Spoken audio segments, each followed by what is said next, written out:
여러분, 2026년 새해의 설렘이 차에 가시기도 전인 1월 3일 새벽 2시, 베네수엘라의 수도 카라카스에서 벌어진 믿기지 않는 사건을 상상해 보십시오. 모두가 깊은 잠에 빠져 있던 그 고요한 밤, 도시의 하늘이 갑자기 대낮처럼 밝아졌습니다. 곧이어 고막을 찢는 듯한 굉음과 함께 거대한 폭발음이 도시 전체를 뒤흔들었습니다. 단순히 한두 발의 미사일이 떨어진 수준이 아니었습니다. 최소 7차례 이상의 대규모 폭발이 도시 곳곳에서 터졌고, 땅이 진동하는 충격에 잠에서 깨어난 시민들은 전쟁이 터졌다라는 공포에 휩싸여 비명을 지르며 거리로 쏟아져 나왔습니다.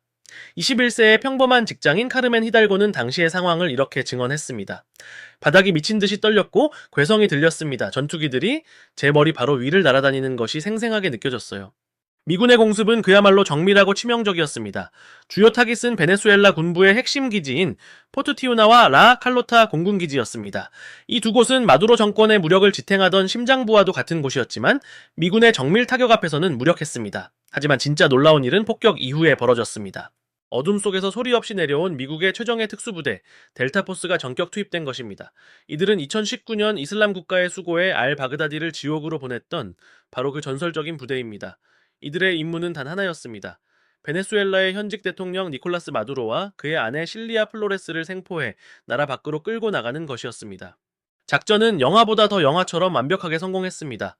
미군 측 사상자는 단 한 명도 없었으며 트럼프 대통령은 곧바로 자신의 소셜미디어를 통해 마두로와 영부인을 체포해 압송했다라는 충격적인 사실을 전 세계에 선언했습니다. 이것은 1989년 파나마 침공 이후 미국이 라틴 아메리카에서 저지른 가장 노골적이고 강력한 군사 개입이었습니다. 그런데 여러분, 도대체 왜 미국은 이런 극단적인 선택을 해야만 했을까요? 한 나라의 대통령을 대낮도 아닌 새벽에 납치하듯 끌고 간 진짜 이유는 무엇일까요? 표면적인 이유는 바로 마약과의 전쟁입니다. 미국 법무부는 이미 2020년부터 마두로를 나르코 테러리즘 혐의로 기소한 상태였습니다. 기소장의 내용을 보면 정말 충격적입니다. 마두로가 콜롬비아의 좌파 게릴라 조직인 파알추와 손잡고 미국에 코카인을 쏟아부어 미국 사회를 병들게 하려 했다라는 것입니다. 단순한 마약 밀매가 아니라 마약을 무기로 사용해 미국을 공격했다는 주장이죠. 특히 태양의 카르텔이라 불리는 조직이 이 더러운 거래의 중심에 있었습니다. 이름이 왜 태양이냐고요? 베네수엘라 군인들의 계급장에 태양 모양 장식이 있기 때문입니다. 즉 마두로 정권 자체가 거대한 마약 카르텔 그 자체였다는 뜻입니다.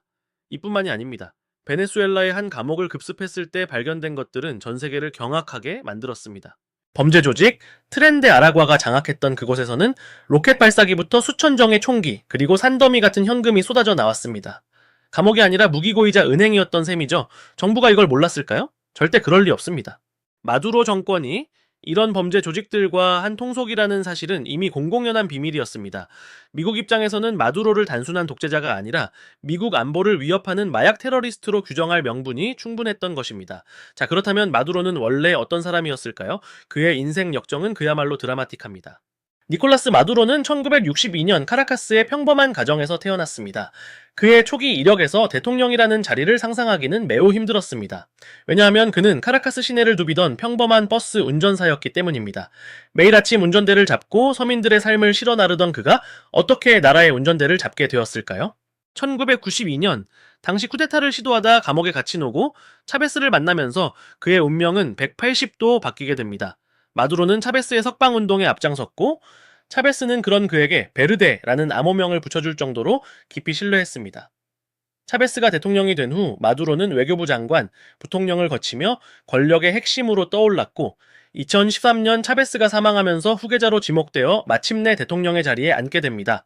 버스 운전사에서 한 나라의 최고 권력자까지 그야말로 개천에서 용인한 사례처럼 보였지만 그 통치의 결과는 베네수엘라 국민들에게는 참혹한 재앙이었습니다. 마두로 정권 13년 동안 베네수엘라는 서서히 침몰해갔습니다. 세계 최대의 석유 매장량을 자랑하던 나라는 국민들이 쓰레기통을 뒤져 끼니를 해결해야 하는 지옥으로 변해버렸습니다.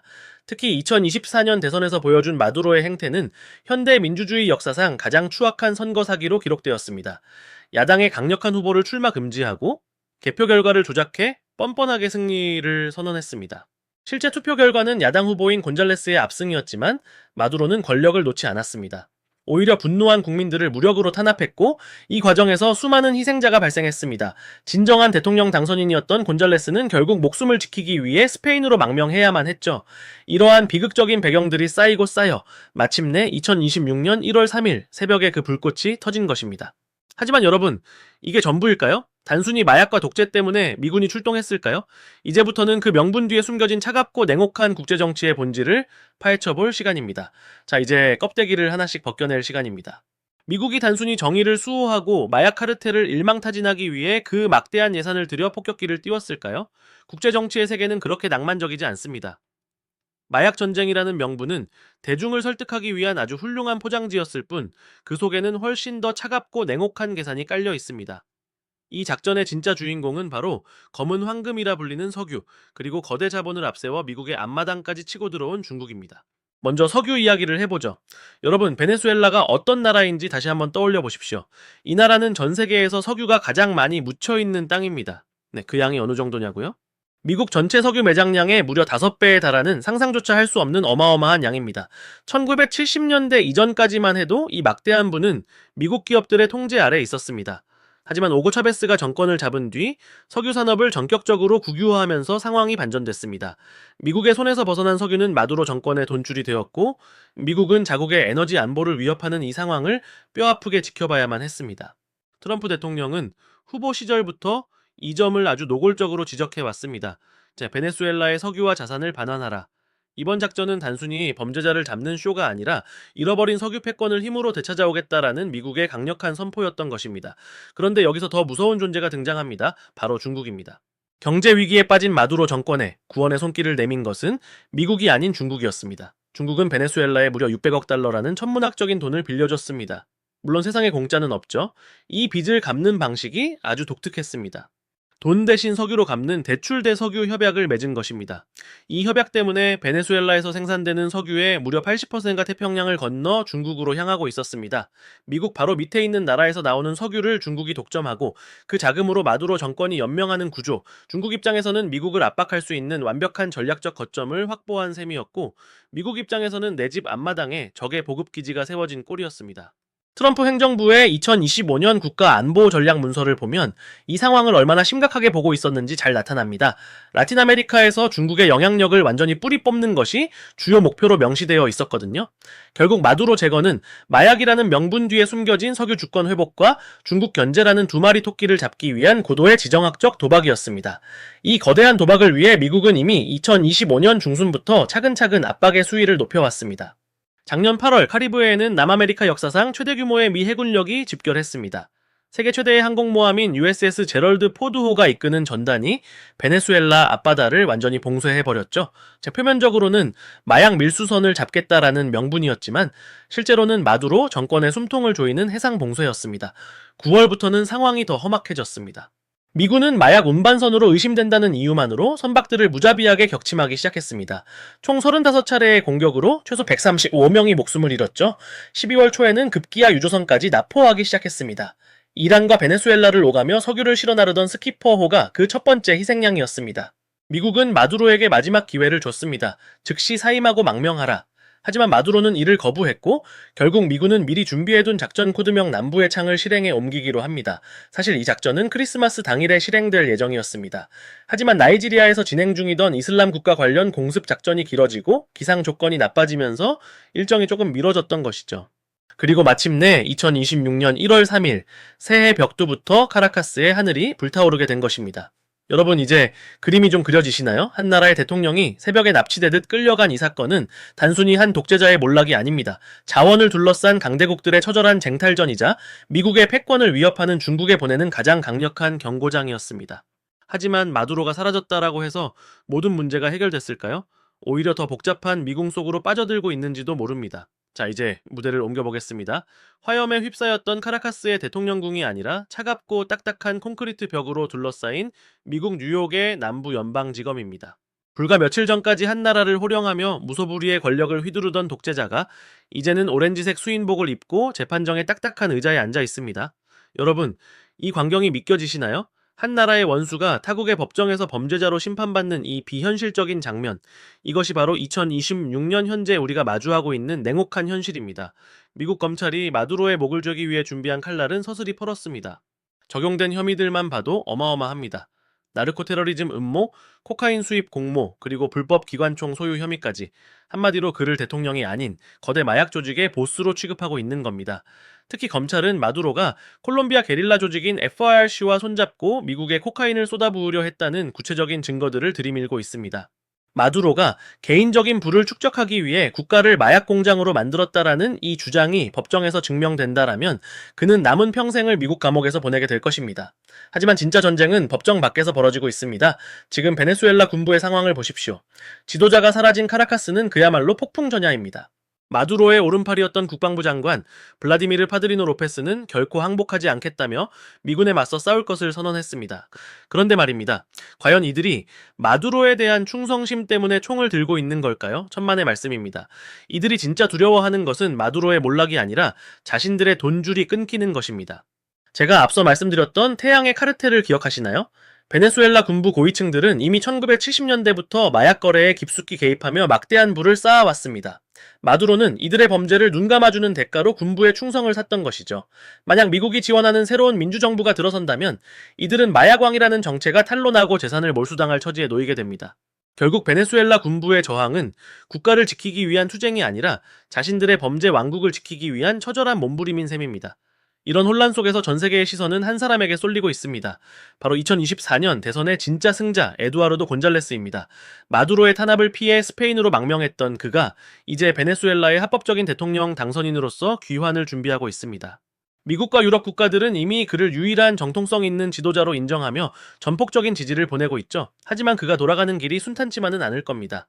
카라카스 공항에 발을 들이는 순간 마약 거래로 이권을 챙기던 군부 세력들이 그를 가만히 둘까요? 한편 국제사회의 반응은 그야말로 강대강의 충돌입니다.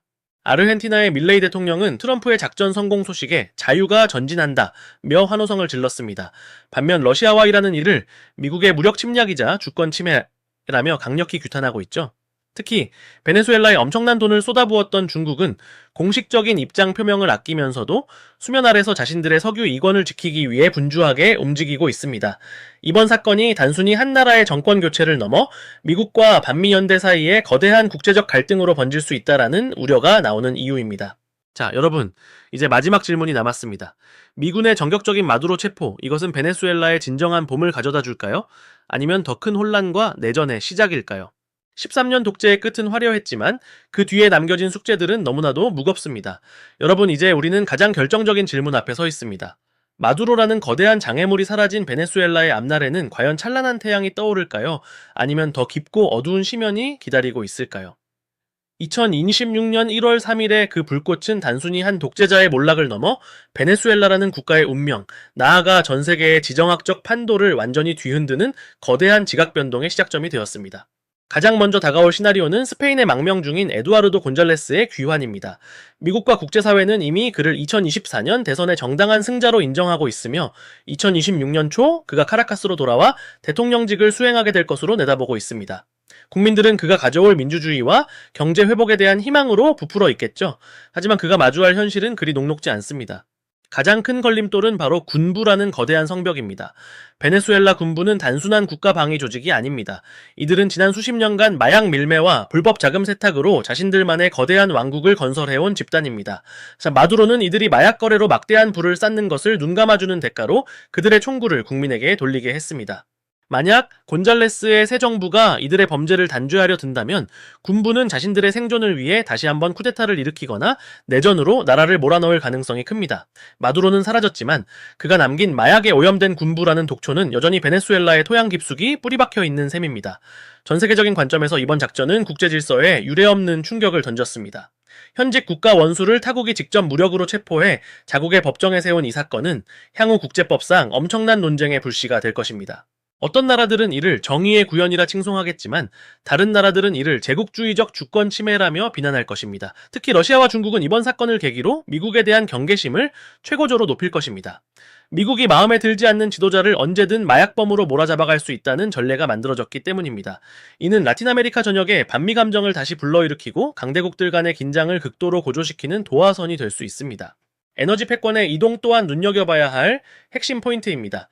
베네수엘라의 막대한 석유 자원이 다시 미국의 영향력 아래로 들어오게 된다라면 전 세계 에너지 시장의 주도권은 다시 한번 요동치게 될 것입니다. 중국으로 향하던 석유 줄기가 끊기고 미국 기업들의 자본이 다시 베네수엘라 땅으로 흘러 들어갈 때 우리가 알던 기존의 경제 지도는 완전히 새로 그려질 것입니다. 여러분, 2026년 1월 3일은 베네수엘라 역사의 분수령으로 영원히 기록될 것입니다. 평범한 버스 운전사에서 한 나라의 최고 권력자가 되었다가 결국 미국의 특수부대에 체포되어 뉴욕 법정에 서게 된 마두로의 드라마틱한 몰락, 그를 둘러싼 석유와 마약, 그리고 강대국들의 비정한 지정학적 방정식은 앞으로도 우리에게 수많은 질문을 던질 것입니다. 진정한 주권이란 무엇인가? 정의라는 이름의 무력 개입은 어디까지 허용될 수 있는가? 베네수엘라의 미래가 진정한 자유의 길로 나아갈지 아니면 또 다른 혼란의 늪으로 빠져들지는 앞으로의 몇 달, 아니 몇 년이 증명해 줄 것입니다. 확실한 것은 이제 베네수엘라는 결코 이전으로 돌아갈 수 없다라는 사실입니다. 한 독재자의 시대는 끝났고 새로운 역사의 페이지는 이미 넘겨졌습니다. 오늘 지금 경제학에서 준비한 대장정은 여기까지입니다. 오늘 베네수엘라의 충격적인 근황과 그 이면의 진실을 함께 파헤쳐 보았는데 여러분은 어떤 생각이 드셨나요? 오늘 영상이 흥미로우셨다면 구독과 좋아요 그리고 알림 설정까지 꼭 부탁드립니다. 여러분의 관심은 저희가 더 깊고 짜릿한 지식 이야기를 발굴하는 데 큰 힘이 됩니다. 베네수엘라의 향후 소식도 가장 빠르고 정확하게 전달해 드릴 것을 약속드리며 저는 더 놀라운 이야기를 들고 다시 돌아오겠습니다. 지금까지 지금경제학이었습니다. 시청해 주셔서 감사합니다.